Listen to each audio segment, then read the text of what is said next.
जीवन के हर मोड़ पे मिल जाएंगे हम सफ़र, जो दूर तक साथ दे ढूंढे उसी को नज़र। तू वही है जिसको ढूंढे ये मेरी दो निगाहें, चलते चलते मिल जाएंगी तेरे मेरे दिल की राहें। नमस्कार दोस्तों, मैं अतुल हूँ। आज शनिवार है और हर शनिवार की तरह आपको कहानी सुनाने का वादा है और सोचा आज थोड़ा सा म्यूज़िकल हो लिया जाए। कुछ ऐसी वजह नहीं है, और म्यूज़िकल होना, संगीतमय होना तो वैसे भी हमारी परंपरा है। गायन वादन भारतीय परंपरा का अहम हिस्सा है और भारतीय संगीत तो पूरी दुनिया में जाना माना है। और जो गाना भी आपको सुनाया वो 1979 की एक फ़िल्म थी, झूठा कहीं का, उसका गाना है। मेरी आवाज़ हो सकता है ख़राब हो और उतनी दिलकश ना हो, है भी नहीं। दिलकश तो एक ही आवाज़ है और वो है किशोर, द ग्रेट किशोर। ये गाना उन्होंने और आशा ताई ने गाया था। इसे संगीतबद्ध यानी म्यूज़िक में ढाला था पंचम यानी the great R D Burman sahab ने, और इसे लिखा था गुलशन बावरा जी ने। और पूरे गाने का लब्बो लुआब यही है कि आपको आपका हम सफ़र, आपको आपका चाहने वाला, जिसके साथ आप ज़िंदगी बिताना चाहते हैं, गुजारना चाहते हैं, जिसके साथ रहना चाहते हैं, जिसके साथ प्रेम करना चाहते हैं, जिसके साथ होना चाहते हैं, वो आपको कभी भी कहीं भी किसी भी रूप में किसी भी फॉर्म में मिल सकता है। लिखने वाले ने कुछ भी कठिन नहीं लिखा है। वो आपको कहीं भी मिल जाएगा, किसी भी रूप में मिल जाएगा। बस चलते रहिए, चलते रहेंगे तो राहें भी मिल जाएंगी और राहें मिलेंगी, और राहों पर चलते चलते आपको, जब आप साथ चलेंगे तो आपके दिल भी मिल जाएंगे और आप अपने चाहने वाले को आप हमेशा ढूंढते रहते हैं, तलाशते रहते हैं। क्या ही बात है। तो सोचा कि ये लाइनें सुना दूं और आज इसी के साथ हम कहानी लेके बढ़ेंगे और आपको एक आज बहुत बेहतरीन कहानी सुनाने वाला हूं। अच्छा लगेगा आपको। आज मैं आपको दो जांबाजों के अदम्य हौसले की कहानी सुना रहा हूं और इन दो जांबाजों के जो अदम्य हौसले की ये जो कहानी है, ये 70 साल पुरानी है। 70 साल कह लें, 69 साल कह लें, 69 कहना ज़्यादा सही होगा क्योंकि 1953 की कहानी है। और कहानी कुछ हिमालय की है, एवरेस्ट की है। आज भी हम लोग कह देते हैं बातों में कि किसी चर्चा हो, कोई हम किसी से कुछ काम बोलें और वो आदमी थोड़ा सा आनाकानी करे और थोड़ा सा हाइपोलाई, थोड़ा सा डगमगाए सा, तो सामने वाला थोड़ा सा उल्हाना देते हुए कहता है, अरे यार तुमसे हिमालय चढ़ने का थोड़ी बोल रहे हैं। हिमालय चढ़ना, ये जो हिमालय चढ़ना है, ये अपने आप में बहुत कुछ है और बहुत कुछ कहता है। ये आसान नहीं है। इसके लिए आप में जज्बे, मतलब अकूत जज्बे के साथ आपकी नसों में लोहा भरा होना चाहिए। लोहा, क्योंकि वो जो ऊंचाई है वो metre, 2 metre, 4 metre, 6 metre, 100 metre, 500 metre, 1000 metre नहीं है। वो 8848 मीटर ऊंचाई है और वो आपको बर्फीली ऊंचाई है और वो आपको चढ़नी है। ऑक्सीजन भी कम है। तो तमाम सारी चीज़ों के साथ, और कहानी में बहुत सारी चीज़ें आएंगी। और इस ऊंचाई को जिन दो लोगों ने अंजाम दिया, और यूं कहें कि हिमालय के जो ऊंचाई है वो जिन दो लोगों ने छोटी कर दी 29 मई 1953 को, कल 29 मई ही है। उन दो लोगों का नाम है तेनजिंग शेरपा और sir Edmund Hillary. Tenzing Sherpa Nepal के हैं और एडमंड हिलेरी न्यूजीलैंड के हैं। कुछ आवाज़ें हो सकता है आपको आ रही हों, यह मोरों की आवाज़ है। मैं भी एक छोटे से पहाड़ पर खड़ा हूँ और जंगल भी है और चारों तरफ यहाँ पर मोर हैं, तो उनकी आवाज़ें भी शायद आपको सुनाई दें। तो शेरपा और हिलेरी ने अपने जज्बे से, अपने जोश से, अपने जुनून से 8800 मीटर की ऊंचाई को पौना बना दिया। दोनों ने ठाना और एवरेस्ट फतह कर लिया। जो सीना चौड़ा किया घूमता था कभी 1953 तक, अजय अपराजय, जैसे आप कह लें सागरमाथा, चोमोलंगमा, क्योमोलंगमा, तमाम सारे नाम हैं, उस ऊंचाई को इन दो लोगों ने पौना बता दिया। और आज की कहानी का नाम है कि जब शेरपा ने, तेंजिंग ने हिमालय को खिलाई मिठाई और राधानाथ का कैलकुलेशन। तो कहानी कुछ ऐसी है कि ये दोनों चढ़ रहे हैं, चढ़ाई शुरू करी है और दोनों 29 मई 1953 के सुबह 11:30 बजे एवरेस्ट पर पहुंचते हैं। एकदम धूप चिटकी हुई है, आसमान खुला हुआ है, दोनों के चेहरे पर अगाध शांति है, अगाध खुशी है। मैं कहानी सुना रहा हूं और मोर उस तरफ से लगातार बोल रहे हैं। मतलब गजब ये है, एवरेस्ट की कहानी, मतलब मेरे उत्साह की कहानी, और दूसरी तरफ मोरों का बोलना, क्या ही कहूं। दोनों सुबह 11:30 बजे पहुंचते हैं। अगाध खुशी, मतलब वो खुशी बयां नहीं की जा सकती।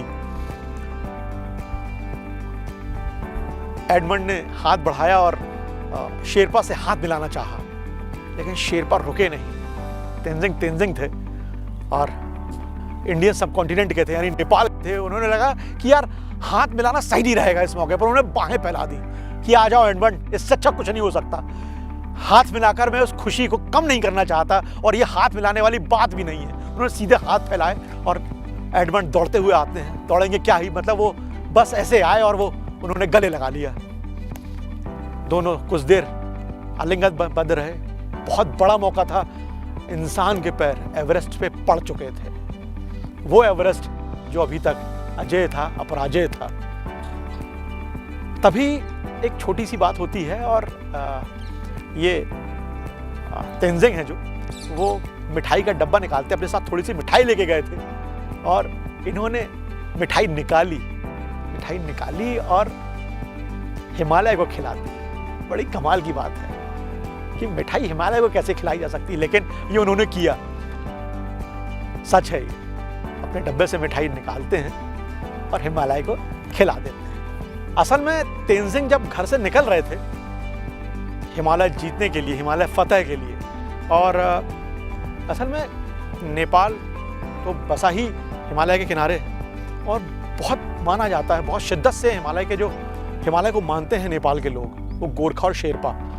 और तमाम रिकॉर्ड्स हैं, आप पढ़िएगा कभी, कि वो गोरखाओं और शेरपाओं ने हिमालय को नाप दिया है। मतलब एक बाबूश्री शेरपा, उनका तो रिकॉर्ड है 21 बार जाने का। मतलब वो तो सबको ले जाते हैं अपने साथ। और फिर से मोरों की आवाज़ें आ रही हैं और इतना खूबसूरत कि मैं सुना आपको रहा हूँ, कान वहाँ पर दिए हुए हूँ। खैर, तो जब तेंजिंग घर से निकले तो उनकी बेटी ने उन्हें एक मिठाई का डब्बा दिया। मतलब डब्बे में रखकर छोटे से डब्बे में मिठाई दी और पेंसिल दी कि पापा इसे हिमालय एवरेस्ट को खिला दीजिएगा। पेंसिल भी दी होगी, कोई वजह होगी कि मेरी पेंसिल वहाँ रहेगी, कुछ होगी उस बच्ची का थॉट। तो जब दोनों चढ़ते हैं और हिमालय पे पहुँच जाते हैं तो तेंजिंग उसी मिठाई को निकालते हैं और पेंसिल को निकालते हैं और वो बर्फ में दबा देते हैं। क्या ही कमाल चीज़ रही होगी। इसके बाद तेंजिंग ने भगवान से प्रार्थना की, शायद ईश्वर को वो अपनी सफलता की बधाई देना चाह रहे होंगे। इतनी बड़ी सफलता के लिए आप और किसी को याद कर भी नहीं सकते सिवाय ईश्वर के, और वो ईश्वरीय ताकत ही होती है जज्बे के साथ, जो आपको उस हाइट तक ले जाती है, इन मुकामों तक ले जाती है। एडमंड भी नहीं रुके थे। एडमंड हिलेरी ने भी अपनी जेब से एक क्रॉस निकाला और उन्होंने वो क्रॉस बर्फ में दबा दिया। दोनों के पास जो जो चीज़ें थीं उन्होंने अपनी जीतने की खुशी में वो एवरेस्ट को अर्पण कर दी थी। दोनों करीब वहाँ पर 15 मिनट रहे। 15 मिनट बहुत होता है, इतना बहुत होता है। टॉप ऑफ द वर्ल्ड पर रहने का जो एहसास है वो दोनों ने 15 मिनट लिया। एडमंड हिलेरी और तेंजिंग नोर्गे, तेंजिंग शेरपा, कुछ भी कह लीजिए आप, दोनों एवरेस्ट फतह कर चुके थे। इससे बड़ी उपलब्धि कोई हो नहीं सकती थी। 1953 में सर जॉन हंट की अगुवाई में करीब 20 पर्वतारोहियों का जो दल था वो हिमालय यानी एवरेस्ट जीतने के लिए निकला था। और इससे पहले भी, मतलब 1953 से पहले भी कई लोगों ने एवरेस्ट फतेह की कोशिश की थी, क्योंकि इंसानी कोशिशें तो कभी खत्म होती नहीं, असफल होती हैं लेकिन कोशिशें होती रहती हैं। और 63 देशों के करीब 1200 जो पर्वतारोही थे वो पहले एवरेस्ट जीतने के लिए निकले थे, लेकिन सभी नाकाम रहे थे। और ये वाला जो मामला था ये कामयाब हुआ था 1953 में। खुद एडमंड हिलेरी भी 2 बार चढ़ने की कोशिशें कर चुके थे, लेकिन नाकामी हाथ लगी थी। और एक बार उन्होंने कहा था कि मैं भावुक हो जाऊंगा शायद ये कहते हुए, बहुत बड़ी लाइन कही थी उन्होंने। और आदमी जब इस तरह से होता है तब वो इसी तरह की महान लाइनें कुछ बोला करता है कि मैं अगली बार फिर आऊंगा। एडमंड ने कहा था मैं अगली बार फिर आऊंगा, जल्दी ही आऊंगा, तब भी तुम उतने ही ऊंचे रहोगे, लेकिन मेरा हौसला, मेरा जज्बा शायद तुमसे थोड़ा और ऊंचा हो जाएगा। क्या ही लाइन है, मैं भी चाहता हूं, गजब की लाइन है। ये जज्बा होता है और तभी आदमी, मतलब आप अपनी चुनौती को दबा दें कि क्या हो तुम, जब तक मैं हूं तब तक मैं हूं, तुम कुछ इस तरह का। और इसमें पूरे एक्सपीडिशन एडमंड का साथ दिया तेंजिंग नोर्गे ने। और वो शायद नहीं, मैं कंफर्म हूं, शायद उस पूरी टोली में सब पर्वतारोहण में सबसे पहाड़ चढ़ने वाले सबसे माहिर शख्स थे। एवरेस्ट जीतना आसान नहीं था, आसान हो भी नहीं सकता था। माउंट एवरेस्ट की बात कर रहे हैं आप, उस बर्फीली चोटी की बात कर रहे हैं जहां चारों तरफ बर्फ है, ऑक्सीजन कम है, बर्फीले तूफान है और ना जाने क्या क्या है, जहां मुसीबतों का अंबार है, लेकिन जज्बा। और कई बार ऐसे मौके आए कि दोनों को लगा कि अजेय अपराजेय, हिमालय का, एवरेस्ट का दम बरकरार रहेगा या दोनों की जान चली जाएगी। लेकिन दोनों के हौसले ने, सूझबूझ ने, जज्बे ने इस बात को गलत साबित किया और दोनों 8,848 मीटर ऊंची इस चोटी पर पहुंचने में कामयाब रहे और इतिहास लिख दिया। बात 28 मई 1953 की है और इस रात ये बहुत भयंकर किस्म की रात थी। इस दिन बर्फीली हवाएं चल रही थी, तूफानी हवाएं चल रही थी और एक बार की ऐसा लगा कि दोनों के शरीर टूट कर अलग हो जाएंगे। मतलब हाड़ कपाने वाली ठंड है।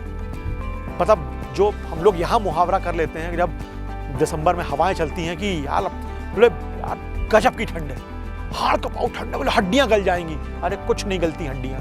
हिमालय पर जाके देखिए, वो देखिए वो ठंड क्या होती है, वो होती हाड़ कपाऊ ठंड। तो हवाएं चल रही हैं और ऐसा लग रहा है कि कुछ बचेगा नहीं, अब सब नेज़ नाबूद हो जाने वाला है। और होता यह है कि इसी रात दोनों ठीक है, अपने कैंप में हैं, बस थोड़ी दूर और है, जज्बा जोश बनाए हुए हैं। लेकिन एडमंड हिलेरी का जूता पैर से निकल जाता है रात में सोते वक्त। क्या ही सोना होता होगा, क्या ही चीजें हो रही होंगी, लेकिन उनका जूता निकल गया। किसी तरह सुबह होती है, चमकदार सुबह होती है, मौसम साफ हो चुका है, नीला आसमान दिख रहा है, उम्मीदों की किरण एकदम पूरी किरणें शरीर पर जा रही हैं। लेकिन एडमंड हिलेरी का पैर जम चुका है बर्फ के चलते। क्यों? क्योंकि रात में बर्फीली हवाएं चल रही थी और जूता पैर से निकल गया था। लेकिन जोश है कि मानता नहीं, जोश है कि ठंडा नहीं होता। और फिर वही हुआ। बस कुछ घंटे बाद 11:30 बजे हम लोग बात भी कर चुके हैं और उन्होंने एवरेस्ट फतह कर लिया। बीबीसी पर अनाउंस किया गया सबसे पहले लंदन में इस बात का अनाउंसमेंट हुआ था कि एवरेस्ट कॉन्कर्स, एवरेस्ट जीता जा चुका है। हमेशा की तरह जैसी बीबीसी की क्रेडिबिलिटी रहती है, तो वैसे ही ये लंदन में हुआ कि रेडियो से अनाउंस हुआ कि बीबीसी हिमालय की सबसे ऊंची चोटी एवरेस्ट फतह की जा चुकी है। हालांकि हमारे यहाँ की आकाशवाणी ने भी सूचना दी थी और ये सूचना दी गई थी कि मिशन फेल हो गया है। और यह सूचना हिलेरी ने भी सुनी थी, तेंजिंग ने भी सुनी थी, लेकिन दोनों को कोई फर्क नहीं पड़ा कि चलिए हो जाता है। सूचना बेस कैंप में भी एक शख्स ने सुनी थी कि यार ये क्या हो गया, लेकिन वो छटपटाहट में बाहर निकला कि ये क्या हुआ। लेकिन उसने ये देखा, जो देखा वो दिल को बाग करने के लिए काफी था। एडमंड हिलेरी और तेंजिंग नोर्गे एकदम झूमते हुए, लहराते हुए, रस्सियों के सहारे नीचे उतरते चले आ रहे हैं। अमूमन हम लोग जब कहीं चढ़ते हैं, पहाड़ चढ़ते हैं या किसी ऊंचाई पर जाते हैं, ट्रैकिंग पर जाते हैं, तो अक्सर लगता है कि यार चढ़ जाएं फिर सब नॉर्मल हो जाएगा, उतर तो जाएंगे ही। लेकिन ऐसा होता नहीं है। उतरना भी उतना ही मुश्किल होता है। ऊंचाई का अंदाज़ा आपको होता नहीं है। पहाड़ आपकी पूरी परीक्षा लेता है। बहुत कमाल का होता है पहाड़, और वो भी हिमालय, और वो भी एवरेस्ट जो अनबीटेबल है। तो जब एवरेस्ट फतह हो गई तो तेंजिंग और एडमंड उतर ही रहे थे, उतरना ही था। दोनों रस्सी से उतरते चले आ रहे हैं, लेकिन कुछ ऐसा हुआ कि जान जोखिम में पड़ गई। एडमंड आगे चल रहे थे, तेंजिंग पीछे चल रहे थे। अचानक से एडमंड के आगे एक बड़ी सी बर्फ की दरार सी आई। एडमंड थोड़ा सा झटके से रुके, लेकिन तभी एक बर्फ का बड़ा सा टुकड़ा कह लें, वो टूट के गिर गया। वो टूट के गिरा। एडमंड ने कुछ सोचा कि यार शायद पार कर जाऊंगा, या कुछ भी उनके मन में आया। वो उस बर्फ के टुकड़े पर कूद गए, बहुत बड़ा था वो। और वो बर्फ के टुकड़े पर कूदते हैं तो वो खुद अपना अनुभव बताते हैं कि मुझे ऐसा लगा कि मैं बिल्कुल आप समझिए कि लिफ्ट में, और एक बिल्कुल हवा के वेग से मैं आगे बढ़ता चला जा रहा हूँ। कोई रोक टोक नहीं है, और जिंदगी बिल्कुल खत्म होने की कगार पर आ गई थी। कहीं कुछ नहीं था। और उस समय मुझे, यानी एडमंड को, ऐसा लगा कि बस अब एक ही आदमी मुझे बचा सकता है, और वो है तेंजिंग। और वो तभी बचाएगा जब वो रस्सी खींच लेगा। और मैं निर्बाध गति से बिल्कुल चलता चला जा रहा हूँ, और बस अब जिंदगी खत्म है। और तभी उन्हें लगता है कि मेरी रस्सी टाइट हो गई है, और वो हवा में झूलने लगते हैं। क्यों?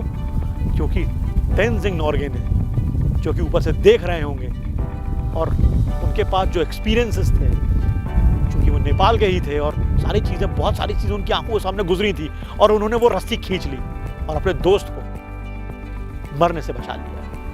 और इसके बाद एडमंड फिर से गले लगते हैं, थैंक यू दोस्त। और वो जो पल था वो अविस्मरणीय ही रहा होगा। और अविस्मरणीय इसलिए रहा होगा क्योंकि यदि कोई हादसा हो जाता तो शायद एवरेस्ट विजय का जो इतिहास है कुछ और लिखा जाता है, इसमें कुछ और कहानी जुड़ जाती है। इसमें शायद दो नाम नहीं होते। लेकिन ऐसा होता नहीं है। जब आप कुछ बड़ा करने के लिए निकल पड़ते हैं तो वो पूरी कायनात, खुद ईश्वर आपके साथ होता है। 1865 में रॉयल ज्योग्राफिकल सोसाइटी ने माउंट एवरेस्ट का नाम, यानी दुनिया की सबसे ऊंची चोटी का नाम, माउंट एवरेस्ट रखा। और ये नाम रखा गया था सर जॉर्ज एवरेस्ट के नाम पर। और सर जॉर्ज एवरेस्ट 1830 से 1843 तक भारत में जो नक्शे और मानचित्र बनाने वाली जो एक संस्था थी, सर्वे ऑफ इंडिया, तो उसमें वो सर्वेयर जनरल ऑफ इंडिया थे। 1830 से 1843 तक, 1830 टू 1843। 1 दिसंबर 1866 को उनका निधन हो जाता है। यानी कि इसके ठीक 1 साल पहले उन्हीं के नाम पर दुनिया की सबसे ऊंची चोटी का नामकरण उन्हीं के नाम पर कर दिया गया। लेकिन इसमें एक बहुत जबरदस्त चीज है जो हमारी स्टोरी का दूसरा पार्ट है, राधानाथ का कैलकुलेशन। राधानाथ साहब आने वाले हैं। असल में जो ऊंचाई कैलकुलेट की थी, जो माउंट एवरेस्ट की जो ऊंचाई कैलकुलेट की थी, उसके पीछे जो नाम है वो है पश्चिम बंगाल के बहुत ज़बरदस्त गणितज्ञ हुए हैं, और जिनको गणितीय आकलन में जिनको महारत हासिल है, उनका नाम है राधानाथ सिकदर। और सिकदर साहब ने ही ये कैलकुलेशन की थी कि ये इतनी ऊंचाई है, दुनिया की सबसे ऊंची चोटी है। अब सबसे ऊंची चोटी है, ये कैलकुलेट तो हो गया, लेकिन इसमें जो सबसे प्रमुख बात थी कि इसका श्रेय राधानाथ सिकदर साहब को नहीं दिया गया। ये श्रेय मिल गया सर एंड्रयू स्कॉट को, क्योंकि वो उस समय सर्वे ऑफ इंडिया में डायरेक्टर थे और ब्रिटिश थे, ऑब्वियस सी बात है। तो ये श्रेय राधानाथ जी से लेकर ब्रिटिश गवर्नमेंट ने अपने ही आदमी को दे दिया। 1830 में जॉर्ज एवरेस्ट साहब सर्वे ऑफ इंडिया के डायरेक्टर बने थे, और 1831 में उन्होंने राधानाथ सिकदर को सर्वे ऑफ इंडिया में कंप्यूटर के पद पे नियुक्त किया था। कुछ कमाल सी बात है, कंप्यूटर के पद पर। बिल्कुल सही सुन रहे हैं आप। उस समय तो कंप्यूटर ऐसी कोई चीज़ हुआ नहीं करती थी, और कंप्यूटर दरअसल उन लोगों को कहा जाता था, ये पद उन लोगों के लिए सृजित किया गया था जिनकी कैलकुलेशंस जो मैथमेटिक्स में, गणित में लाजवाब हुआ करते थे, और मतलब कंप्यूटर जैसा काम ही किया करते थे। कंप्यूटर का काम भी कैलकुलेशन करना है, और वो लोग भी कैलकुलेशन में महारथी हुआ करते थे, तो उनके लिए ही ये पद सृजित किया गया था। लेकिन सोचिए, कंप्यूटर की खोज से सालों पहले भी कंप्यूटर नाम था, और उस पद पर नियुक्त किए गए थे राधानाथ सिकदर कि भाई आपको कैलकुलेट करना है। कुछ चोटियां हैं, कुछ सारी चीज़ें हैं सर्वे ऑफ इंडिया में जो काम कर रहे थे मानचित्र में बनाने के लिए। ठीक है साहब, राधानाथ सिकदर आ जाते हैं। 1830 के दशक में जो सर्वे ऑफ इंडिया की टीम है वो हिमालय के इलाकों में पहुंच जाती है, और वहाँ का सर्वे चल रहा है। और तब तक सबसे बड़ी चोटी जो थी हिमालय की वो कंचनजंगा थी। कंचनजंगा सिक्किम में है अभी, और कंचनजंगा फिलहाल में आज दुनिया की तीसरी सबसे ऊंची चोटी है। पहली माउंट एवरेस्ट है, दूसरी K2 यानी गार्डवेन आस्टेन है, और तीसरी कंचनजंगा है। लेकिन तब तक यही थी। राधानाथ सिकदर भी उस टीम में थे और वो पहुंच चुके थे। लेकिन राधानाथ सिकदर देखते हैं कि यार एक पीक 15 नाम की एक चोटी है, इसका कैलकुलेशन नहीं हुआ है, ये कैलकुलेट नहीं की गई है, इसकी ऊंचाई अभी तक पता नहीं है। और राधानाथ सिकदर ने, और वो नेपाल में है, तो सिकदर साहब ने उसकी कैलकुलेशन करने का ठान लिया और कि इसको करता हूं। लेकिन नेपाल में तब तक विदेशियों को आने की इजाजत नहीं थी, और वो अब क्या करते, कैलकुलेशन तो करनी है, काफी मुश्किलों का सामना। तब वो एक विशेष कोई उपकरण लेकर आए और उन्होंने कैलकुलेशन करना शुरू किया, और वो कैलकुलेशन उन्होंने करी, और उन्होंने अपनी कैलकुलेशन से जो आंकड़ा निकाला, जो हाइट निकाली, वो कमोबेश आज के आंकड़े के आसपास ही है। लाजवाब। उन्होंने आंकड़ा निकाला 8,839 8,839 metres at that time. Radhanath Sikdar द्वारा किया गया यह आकलन लाजवाब था।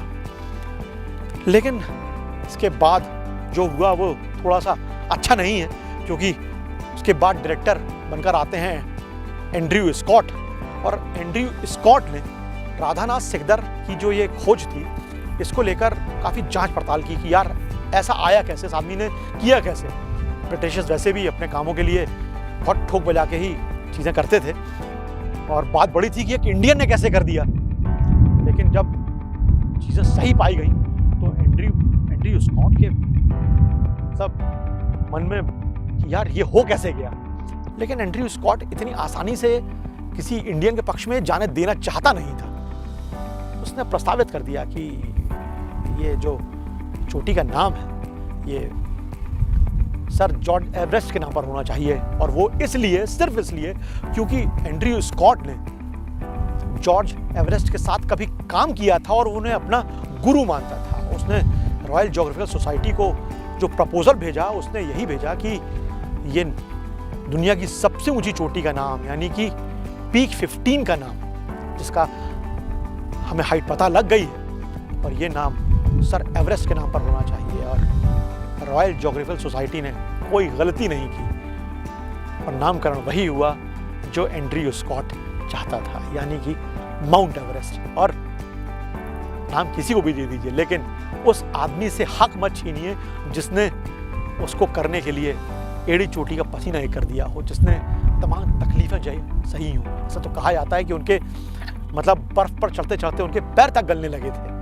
ऐसा काम किया था। लेकिन क्या कहें, ब्रिटिश गवर्नमेंट थी और दुनिया की सबसे ऊंची चोटी का नाम माउंट एवरेस्ट दिया जा चुका था। हिमालय दुनिया की सबसे नई, सबसे युवा पर्वत श्रृंखला है, सबसे नया माउंटेन है, और इसलिए और कहा जाता है, कहा क्या जाता है, सच है कि हिमालय का जो निर्माण है वो टेथिस सागर से हुआ है। कभी भूवैज्ञानिक चीज़ें, भूवैज्ञानिक बल लगे, वहाँ पर टेथिस सागर था, और टेथिस सागर पर बल लगे इस तरह से दोनों ओर से, तो जो अंदर का जो मलबा था, अंदर का जो अवसाद था टेथिस सागर के अंदर, वो ऊपर चला गया, और आज वही जो मलबा है उसे आप हिमालय के नाम से जानते हैं। बहुत ही आसान सी बात है, लेकिन ये सब कुछ बताने में जितना आसान हो गया 2 लाइन में, ये 2 लाइन का है नहीं, ये कुछ लाख सालों का है। बल लगना और एक सागर का एक पहाड़ के रूप में बदल जाना, it's not a easy task, it's a big deal. अब तिनके तिनके कण कण होता है ये सब, और दुनिया की सबसे पुरानी श्रृंखला भी भारत में ही है, और दुनिया की सबसे पुरानी श्रृंखला अरावली। फिर से कोई आवाज आ रही है, और मैं जो भाव मरते हैं वो क्या ही कहूँ उसका। और हिमालय के बारे में जो कुछ चीज़ें कही जाती हैं कि हिमालय लगातार बढ़ रहा है, और हर साल हिमालय की जो ऊंचाई है, जो हाइट है, वो 4 मिलीमीटर तक बढ़ जाती है। और 100 साल में हिमालय करीब 16 इंच तक बढ़ जाता है। यानी कि हिमालय की सबसे ऊंची चोटी वो लगातार उसकी ऊंचाई बढ़ रही है। यानी कि जो 1953 में चढ़े थे और जो 2022 में चढ़ेंगे, उन्हें वो ऊंचाई नहीं मिलेगी। ठीक है। और एक चीज है, 8000 मीटर की ऊंचाई से जब आप ऊपर जाते हैं हिमालय में, तो उस इलाके को डेथ जोन कहा जाता है। यहाँ पर ऑक्सीजन की कमी हो जाती है और मौसम बहुत खराब हो जाता है। कल्पना करके देखिए कि मतलब कुछ अपार ठंड, हाड़ कपा देने वाली ठंड, हड्डियां जमा देने वाली ठंड, और ना जाने क्या क्या। तो यहाँ सबसे ज्यादा मौतें होती हैं, इसलिए इसको डेथ जोन कहा जाता है। यहाँ बहुत संभल कर रहना होता है पर्वतारोहियों को, नंबर 1। नंबर 2, जो भी पर्वतारोही होते हैं उन्हें 2 o'clock एक लॉ है, एक 2 o'clock नियम है, इसका पालन करना पड़ता है।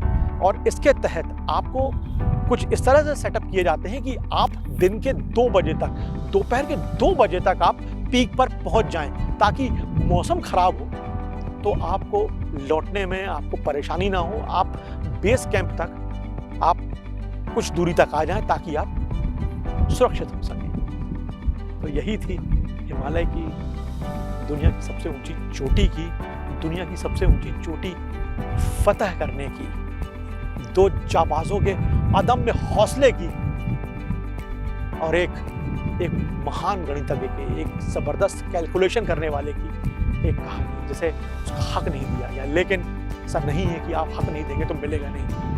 दुनिया उन्हें जानती है, भले ही कम जाने, लेकिन उनका नाम है, उनका नाम बाकायदा डॉक्यूमेंट्स में है। बस यही थी आज की बात। दोस्तों, हौसला, जीवटता, दमखम, ये ऐसे शब्द हैं जिन्हें कोई हरा नहीं सकता, और जिनमें ये शब्द का भंडार, जो इन शब्दों को जीते हो, उन्हें हरा पाना तो नामुमकिन।